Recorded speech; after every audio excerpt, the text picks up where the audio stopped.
Public anger यानी कि जन आक्रोश और उससे उपजा पॉपुलर नैरेटिव एक लोकतंत्र की ताकत होते हैं। लेकिन वही पब्लिक एंगर को जब वेस्टेड इंटरेस्ट्स अपने लिए चैनलाइज करने लगते हैं तो वो लोकतंत्र की कमजोरी बन जाती है। मॉनसून का सीजन है, देश भर से खबरें आ रही हैं कि किस तरह वाटर लॉगिंग हो रही है, किस तरह महंगे अपार्टमेंट्स पानियों में डूबे मिल रहे हैं, गाड़ियां सड़क पे फंसी हैं, घंटों लोग ट्रैफिक में फंसे हैं और सबका गुस्सा म्यूनिसिपैलिटीज पे है।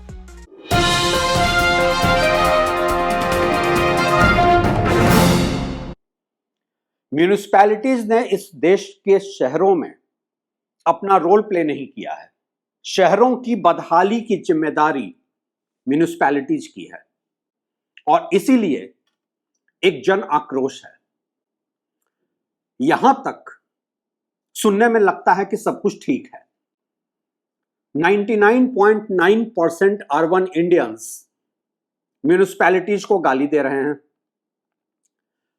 लेकिन जब मैं इसकी गहराई में जाता हूं तो मुझे इसके पीछे एक बहुत बड़ा गेम नजर आता है। मुझे नजर आता है कैसे ये प्राइवेट बिल्डर्स इस पब्लिक एंगर को चैनलाइज करवा रहे हैं। एक प्रॉक्सी पीआर हो रहा है। उदाहरण के तौर पे बहुत सारे पत्रकारों को आपने यूट्यूब पे और अलग अलग फोरम पे सुना होगा, गुड़गांव की बदहाली की बात करेंगे। वो बताएंगे कि कैसे म्यूनिसिपैलिटीज ने शहर को फेल कर दिया है और फिर धीरे से वहां के एक सबसे बड़े बिल्डर का नाम लेकर बोलेंगे कि देखिए एक प्राइवेट बिल्डर कैसे यहां पे इतना अच्छा मैनेज कर रहा है। और यहीं से मैंने इस सब्जेक्ट को गहराई में समझने का फैसला किया।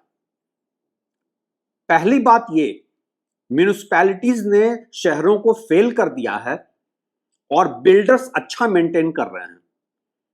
यह आर्गुमेंट कुछ ऐसा है जैसे बीएसएनएल और एमटीएनएल फेल कर रही थी, या दूसरे शब्दों में उन्हें फेल करवाया जा रहा था सिस्टमैटिक तरीके से, ताकि एयरटेल और जियो के लिए रास्ता खुले, प्राइवेट टेलीकॉम ऑपरेटर्स के लिए रास्ता खुले।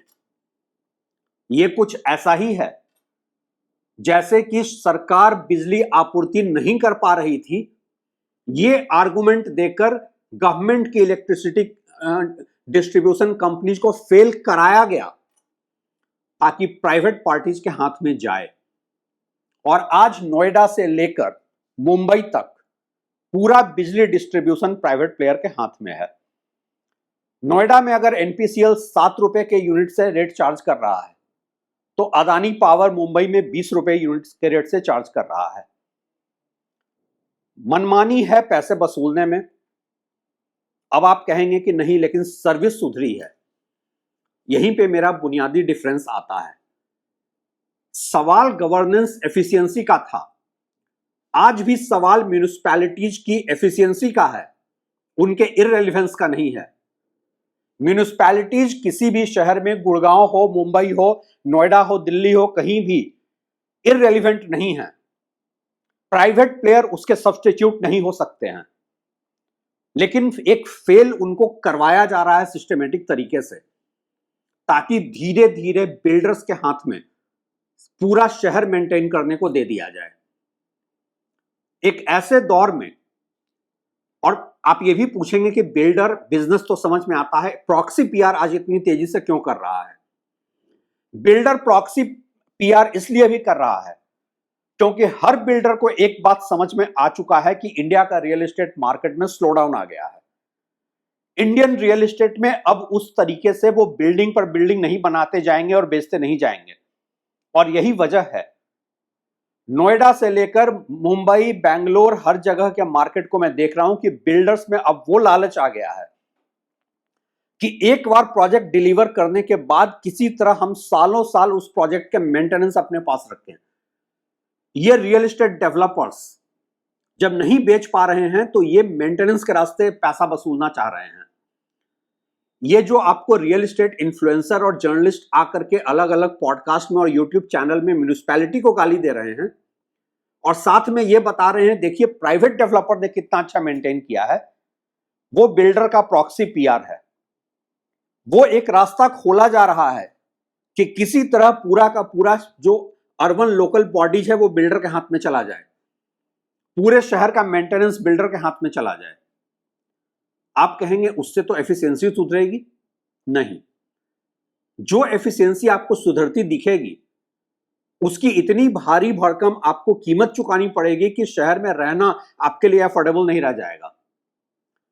हम चाहे टेलीकॉम कंपनीज हो या बिजली डिस्ट्रीब्यूशन कंपनीज हो, इन सब के केस स्टडीज से एक बात बहुत साफ समझ में आती है, सवाल उनके इररिलेवेंस का कभी नहीं था, सवाल उनकी एफिशिएंसी का था।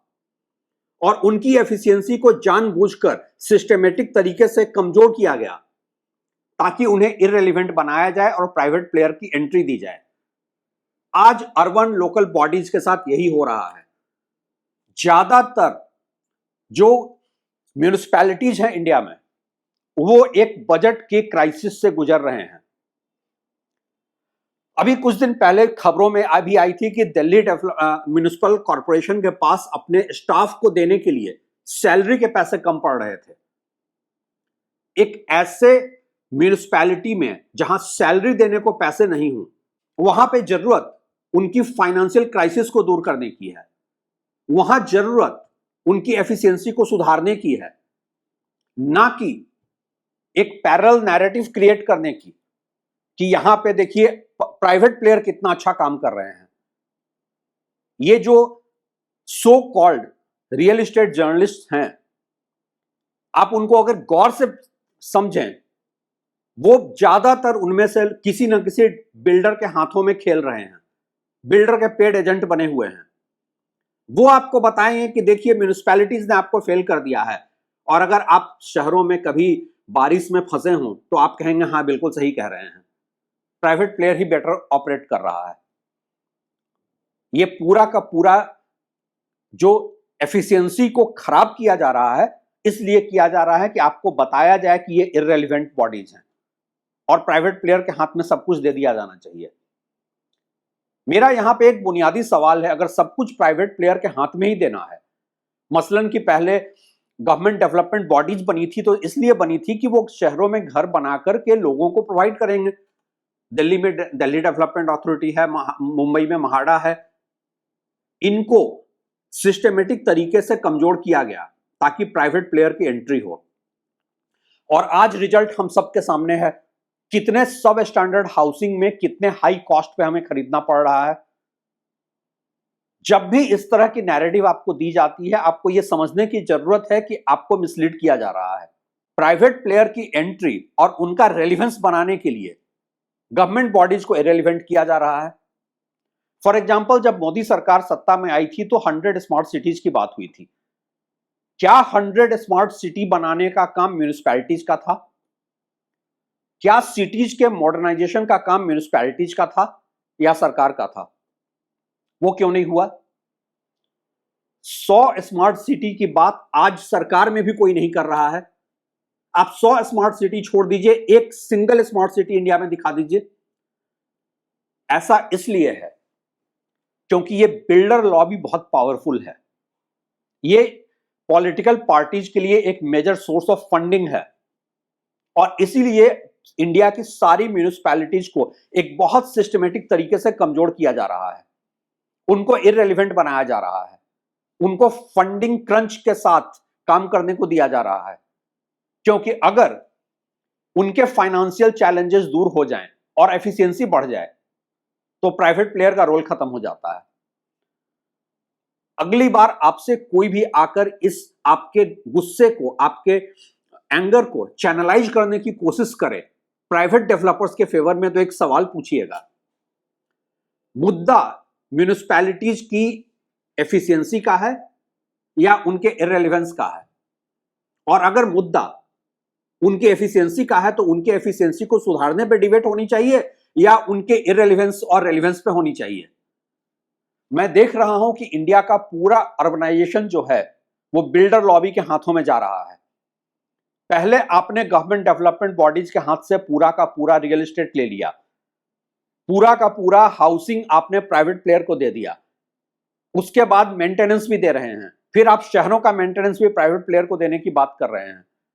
क्या एक आम इंडियन इस कॉस्ट को बियर कर पाएगा? क्या हम और आप जैसे लोग इस कॉस्ट को बियर कर पाएंगे?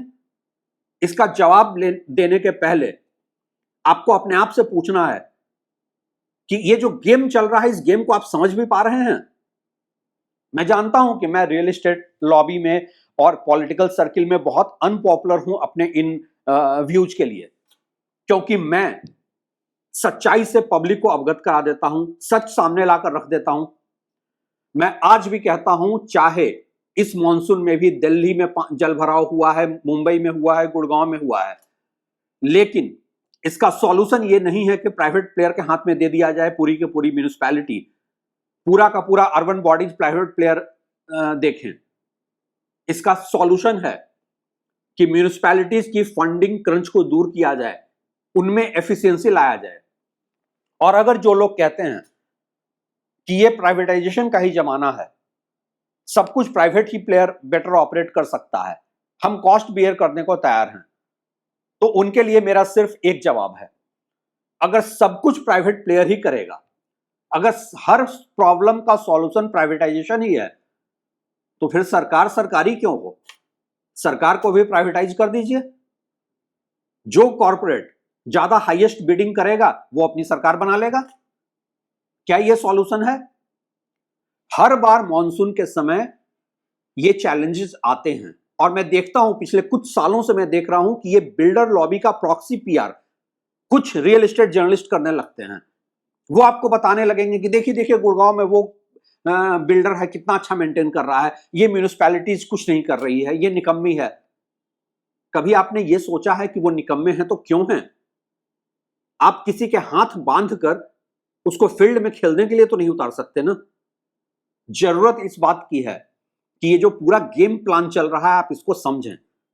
जरूरत अर्बन लोकल बॉडीज को फाइनेंशियली स्ट्रांग करने की है, उनकी एफिशिएंसी सुधारने की है, न कि जरूरत इस बात की है कि हमारे आपके पब्लिक एंगर को चैनलाइज कर दिया जाए उनके खिलाफ और उसका फायदा बिल्डर्स उठा लें।